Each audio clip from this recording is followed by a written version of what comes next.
video. To derive the second order differential equations. And from this second order differential equation, you can actually use this to simulate or to animate the collapse of Tacoma Bridge that you see earlier. So everything will come down to this type of second order differential equations.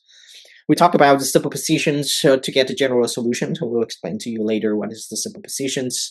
And in order to test for the solutions of to get a superposition, you need to talk about linear independent and linear dependent solution set. And to do so, you will check something called the Wronskian to get that in place. Okay, so those are the learning objectives for this lecture, linear second order differential equations. Now for the for the mass spring oscillator, you have a system here. You have a wall, and connected with the wall is a string and one end, and the other end, the string is attached to a mass, right? And the mass going to be m. It depends on the material of the spring. Now you have a different spring constant or the stiffness of the spring, right? M is the mass, X is the directions of movement or the locations that you want to place the mass. Right? So originally, this is where the mass is, right? And you move the mass to the right-hand side and then release it. Of course, it's going to bounce back and forth. But from this system, you can derive an equations to describe the movement of the system. Okay. We're going to use Newton's second law for this derivation. So Newton's second law gives you the idea that the total force is equal to mass times accelerations.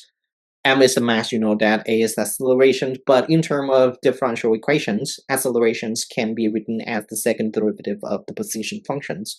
And in this case, x is the position functions. Right? So it can be written as m times x double prime. Okay. Now you have a system, a spring mass system, right? And give me 1 second here. And you displace it from the equilibrium position. So mass m is displayed from the equilibrium. Right?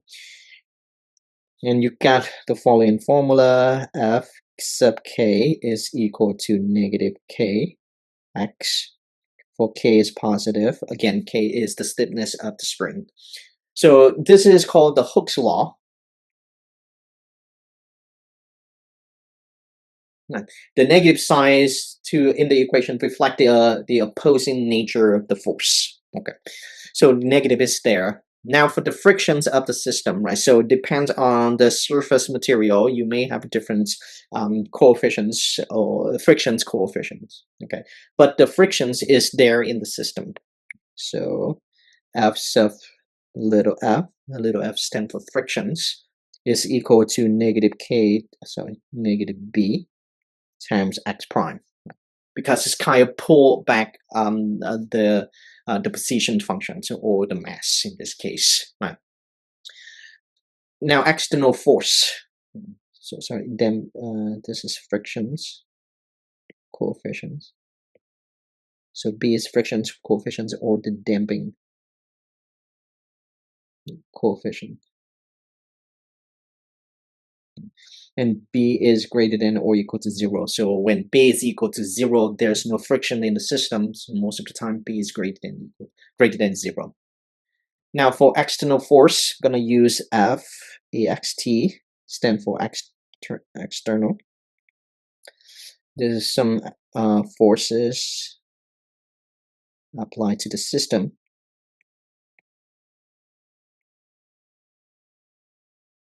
After the mass is displaced from the equilibrium positions.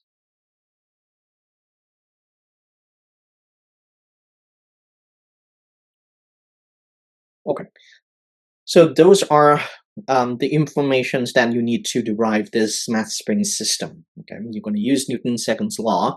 You take into account when you move or displace the mass from the equilibrium positions, you have Hooke's law. You have to encounter the frictions in the system or the surface where the mass is placed, and some external force that get applied to the system after the mass is displayed from the equilibrium positions. Now, when you put everything together, you're going to get the differential equation for the mass spring system. All right. Again, because we are using the Newton's second law, you have m x double prime equal to F, for F is the total force, and the force will include F sub k plus F sub little f for friction plus some external force. Okay. Now F sub k is equal to negative kx. F sub little f is equal to negative b times x prime and equal to some external force plus some external force. Now you move everything related to the position functions to the left-hand side, you get m times x double prime plus b times x prime plus k times x equal to f external force. Okay, so this is the second order differential equations, rather is a linear second order differential equations with constant coefficients. Okay, so the left hand side will tell you that is going to be linear second order and constant coefficients.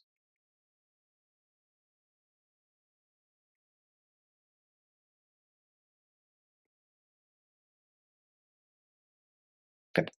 Now the right hand side will tell you if the differential equation is homogeneous or non-homogeneous, right? So when you have no external force, when the external force is equal to 0, then this is homogeneous.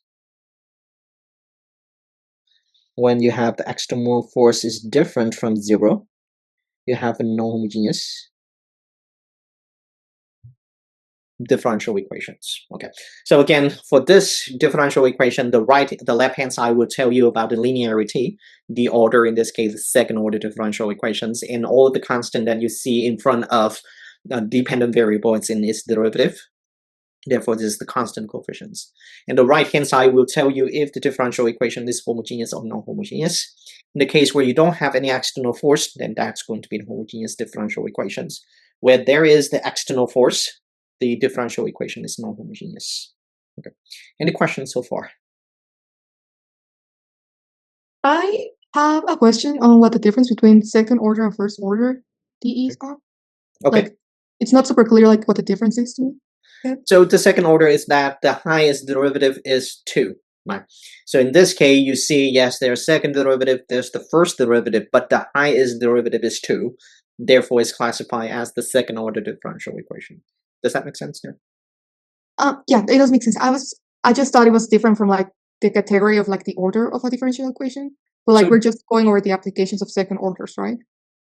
So we finished with the first order, right? So that is in the equation, the highest derivative is 1. Now you only have the first derivative in the equation.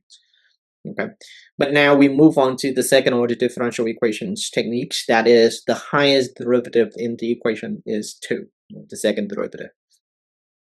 Does that answer your question? Yeah, thank you. Okay. Now, in general, the second order differential equation is of the form capital P of t times y double prime plus q of t times y prime plus r of t times y equal to g of t. Okay, so it can be second order differential equation with non-constant coefficients, right? But most of the time, what we are dealing with is with constant coefficients. Right? This is just a general setup. So this equation is linear. The differential equation is linear. It's obvious that this is the second order because, again, the highest derivative is 2. Okay. Now, if P of t, Q of t, and R of t are constant, then the differential equations is with constant coefficients. So CC means constant coefficients. And again, depends on the right-hand side, you may have a different setup here. Is that homogeneous or non-homogeneous? In the case of g of t equal to 0, this is the homogeneous differential equations. And in the case of g of t different from 0, you have a non-homogeneous differential equation.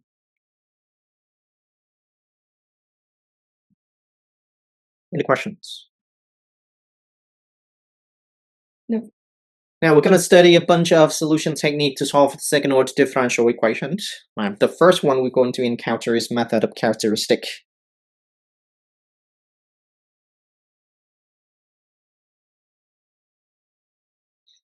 And this is the technique that can be used to solve for a homogeneous differential equations.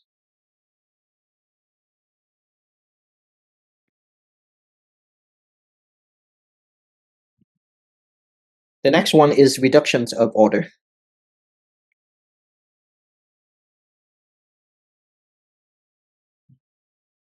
Again, also for the focus is only on the homogeneous differential equations.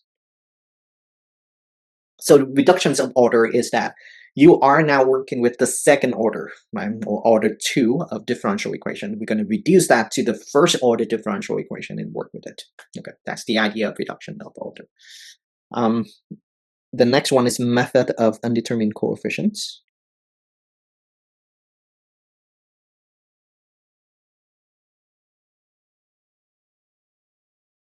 And the last one is variations of parameters.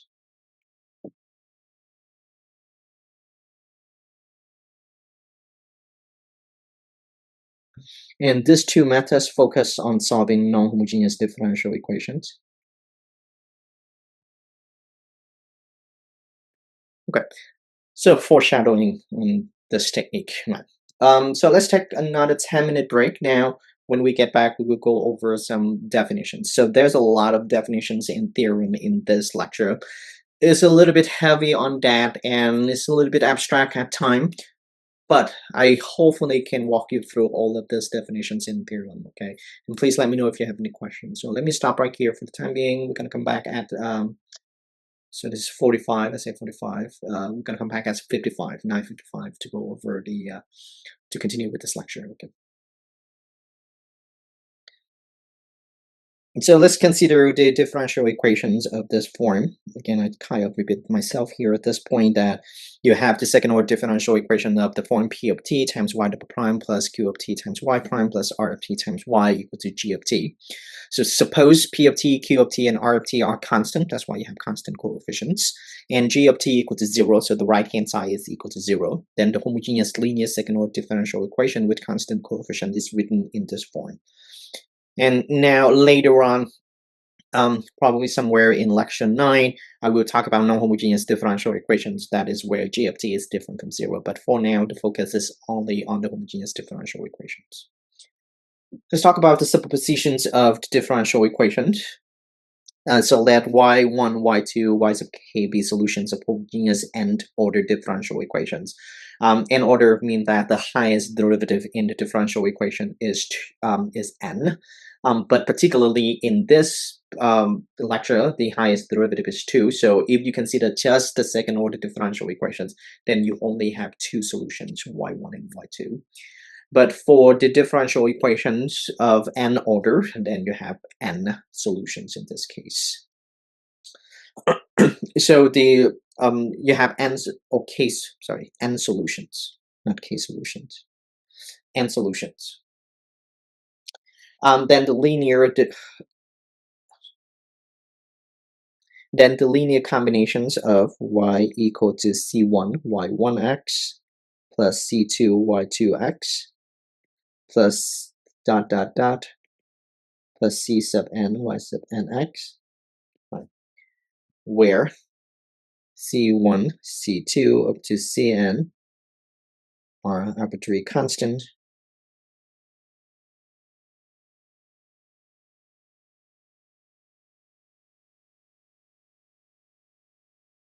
is also a solutions on the interval. Okay. So if you have the second, let's say second order differential equation, and you have 2 solutions, y1 and y2, then not only you have the solution y1 and y2, the linear combinations of y1 and y2 is also a solutions to the second order differential equations. Okay. Now you have a follow-up here that is a constant multiple y equal to c1 times y1 is the solutions of a solution to y1 of a homogeneous linear differential equation is also a solutions. Okay, so if y1 is the solutions, c1 times y1 is also a solutions. And homogeneous linear differential equations always possesses a trivial solution, y equal to 0. So y equal to 0 is always the solution. But that solution is not interesting at all, right? Because if you talk about the spring mass system, when y equal to 0, that is, you don't move anything at all, right? So it stay at the equilibrium at all time.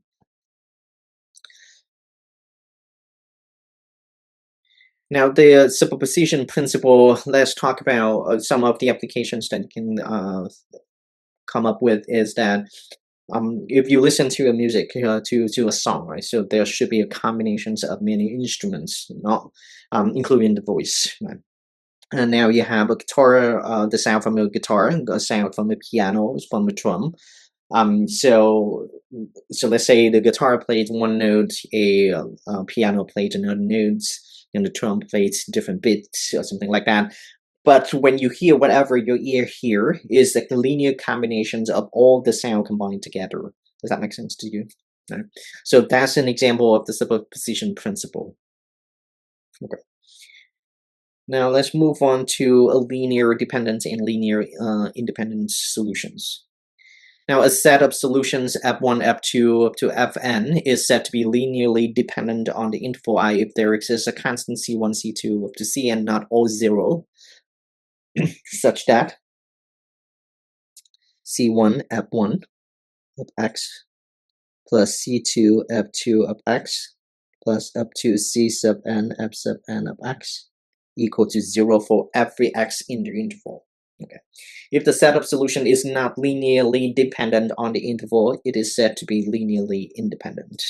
So this is linearly dependent, and this is the case of linearly independent. Now I want to illustrate this type of definitions in terms of vectors. So this is the concept that you see in linear algebra already. Right? So let's say you have two vectors. You have a vector u here and a vector v. So these two vectors are linearly independent. So u and v are linearly independent. That is, u is not a constant multiple of v, or v is not a constant multiple of u. Okay. Now for the picture on the right, this is the illustration for linearly dependent concept. If you have two vectors, let's say this is vector v and this is vector u. So in this case, u and v are linearly dependent, because v is right on top of u. That is, you can write u as a constant multiple of v, or v as a constant multiple of u. Right? So in a way, you can write u equal to k times v. Right? Whereas you cannot do the same thing for the first scenario. Okay. So this is just a quick illustration for the idea of linear dependence or linear independence. Now, if you have three vectors, if the three vectors stay on the same plane, right, those are linearly dependent vectors. If you have two vectors stay on the same plane and another vector off that plane, then those three vectors are linearly independent. So hopefully you catch that in linear algebra course. Now we're going to check if the solutions that we got are linearly independent or not. We're going to use the technique called Wronskian. And you can calculate the Wronskian of two solutions using determinant. Okay. So the determinant of the two solutions y1 and y2 of a differential equation is written as, so y1, w of y1 and y2 equal to the determinant of y1, y2 times y1 prime. This is y2 prime. Well, this is equal to y1 times y2 prime minus y2 times y1 prime. Well, let me be careful here. This is y1 prime times y2, just want to stay consistent. So this calculation is called the Wronskian of the functions. Okay. Any questions so far?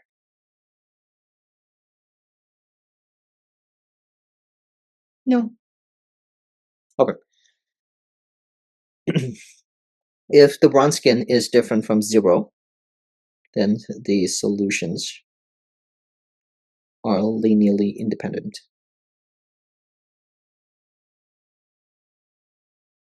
And if the solution is equal to 0, if the Wronskian is equal to 0, the solutions are linearly dependent.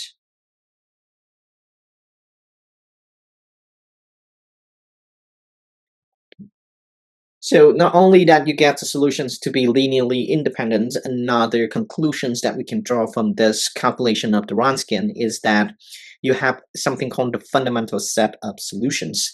It's similar to the idea of basis that you learn in linear algebra, right? Not only you have the solutions to be linearly independent when Wronskian is different from 0, but also you can form a fundamental set of solutions. Okay.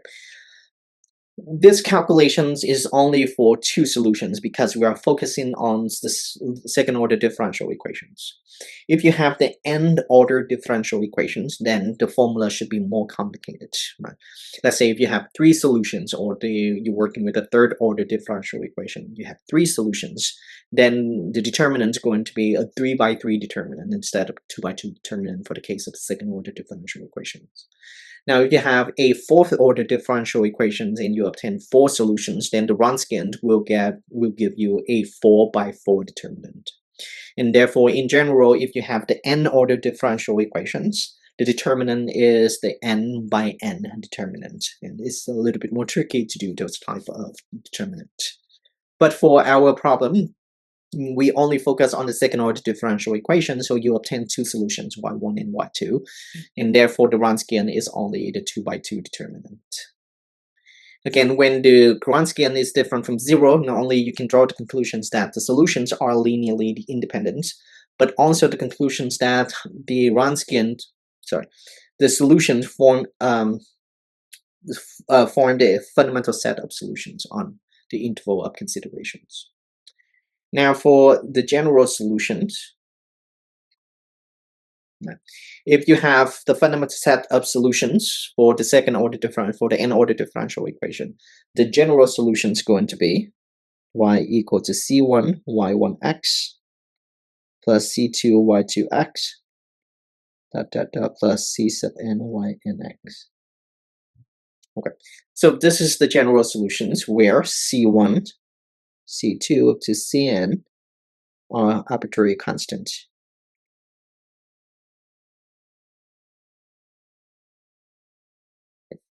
So that's the general solutions, right? So when you get to the solution technique, let's say method of characteristic, or what you do is that you first find solutions y1 and y2, then you write the general solution as linear combinations of c1 and of y1 and y2.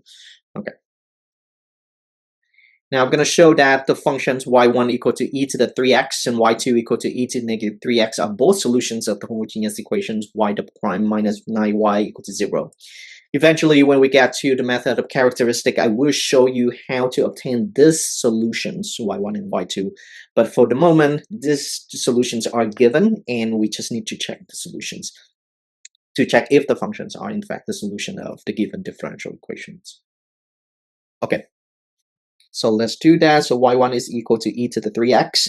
Then the first derivative is going to be 3 times e to the 3x. And the second derivative of this is 9e to the power 3x. And you substitute into the differential equations. You have 9 times e to the 3x minus 9 times e to the 3x equal to 0. And this is true, right? And therefore, you conclude that y1 is in fact the solutions of the differential equations. Now you're going to do the same thing for the second solution, y2 equal to e to the negative 3x. So y2 equal to e to the negative 3x, comma y2 prime equal to negative 3 times e to the negative 3x, and y2 double prime equal to 9 times e to the negative 3x.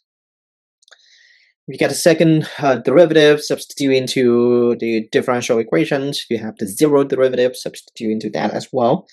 So you have 9 in e to the negative 3x minus 9 times e to the negative 3x equal to 0. True. So now you conclude that. So this shows that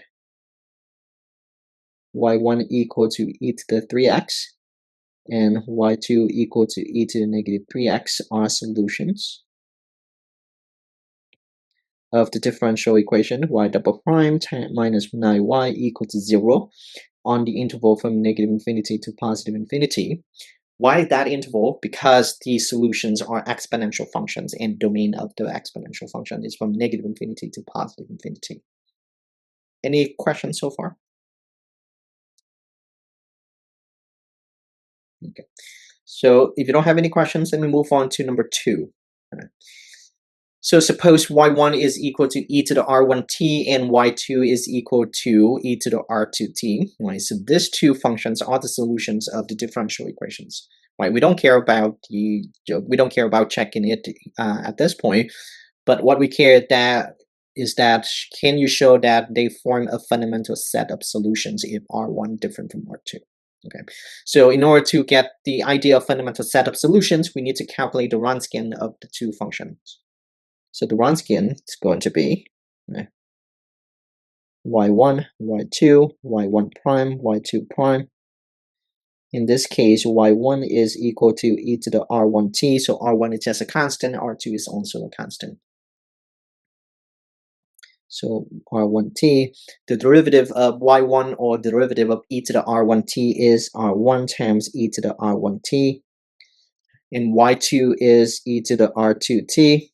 Derivative of that is r2 times e to the r2t. Then you calculate the determinant, you get r2 times e to the r1t times e to the r2t minus r1 times e to the r1t times e to the r2t. And from here you see that r1t times e to the r1t times e to the r2t is common factor. You're left with r2 minus r1 times e to the r1t times e to the r2t. Okay. So e to the r1t and e to the r2t cannot be equal to 0, right? Therefore, 0 only occur when r1 equal to r2. But what you're looking for is that can you show these solutions or this function form a fundamental set of solutions, right? If you want that to happen, then Wronskian is different from 0.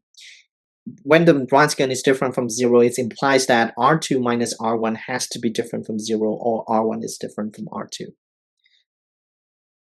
Since we want to show that y1 and y2 form a fundamental set of solutions,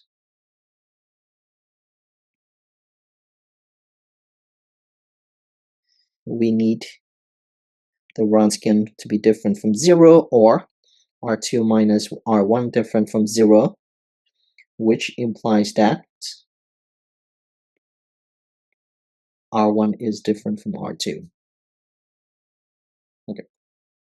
So this is how you show it, how you show if the functions are form a fundamental set of solutions. That is, you need to calculate the Wronskian. Okay. And if you notice, r1, e to the r1t and e to the r2t are similar to the case that we have here, that you have e to the 3x and e to the negative 3x. So if you compare the two examples, r1 is equal to 3 and r2 is equal to negative 3. Okay. So let me stop right here for today. I will finish this lecture tomorrow. I will talk about example 3 and example 4 and continue calculating the Wronskian, because eventually you will see this differential equations and these solutions again when we get to method of characteristic. All right. So the idea of this lecture is to give an introduction, some very brief introductions to the second order differential equations. And the second order differential equation is naturally occur from applications. And I pick out one familiar applications that you see in physics is for the mass spring oscillator, where you take into account the Newton's second law, you take into account the Hooke's law of frictions in the system, and if there's any external force at all. And from here we arrive at kind of the definitions for the second order differential equations that you want to work with. From the equation, we can talk about linear equation, second order differential equations, this with constant coefficients or not. When you have an external force, then this is called non-homogeneous differential equations. If you don't have any external force in the system, then you call the differential equations homogeneous differential equations. we talk about the method. Briefly, I mentioned briefly the methods that we're going to encounter. So tomorrow will be only on the method of characteristic, but eventually we will touch on reduction of order, method of undetermined coefficient, and variation of parameters. Now for this lecture, we continue talking about different definitions in theorem. We talk about superposition principle, where you have a bunch of solutions, then the linear combination is also a solution to the differential equations.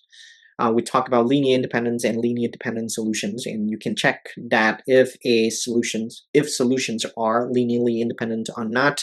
You use something called Wronskian. Here I give you the formula for a 2x2 determinant, given that is the Wronskian of two solutions. Not only, so when W or when the Wronskian is different from zero, the solution is linearly independent, or it can form a fundamental set of solutions. When W is equal to zero, the solutions are linearly dependent. From there, you can also write out the general solutions. Again, it's going to be the linear combinations of the solutions of the differential equations. We did example one where we check if the given functions are the solution of the differential equations. Example two, when we work with the Wronskians. I'm gonna work on all the examples later tomorrow. Okay.